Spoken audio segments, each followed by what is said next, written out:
মামাতো বোনের সাথে প্রেম না করলে যা হয়, আমি আবার মামার বাসাতেই থাকি, এই জন্য প্রত্যেক দিন না চাইলেও ওর সাথে দেখা হয়ে যায়।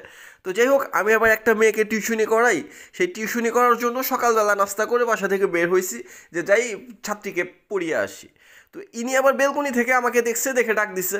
আমি বাইকটা থামাইছি, বলতেছে, টিউশনি করান ভালো কথা, এভাবে সেজে গুজে চশমা পরে বাইক নিয়ে যাওয়ার কি আছে? বাইক রেখে হেঁটে হেঁটে গিয়ে টিউশনি করাবেন, ঠিক আছে? যান। আরে ওর কথা মামাই শোনে না, আর আমি শুনবো কোন দুঃখে? ওকে পাত্তা না দিয়ে আমি গেছিলাম টিউশনি করানোর জন্য। আসলে আমার ইমোশনটা হচ্ছে বাইক। বাইকে একটু কাদা লাগলে মনে হয় বাইকে লাগে না, আমার হৃদয়ে লাগছে।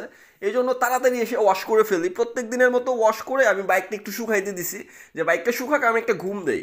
তো আমি দুপুরবেলা খাওয়া দাওয়া করে ঘুমাইছি।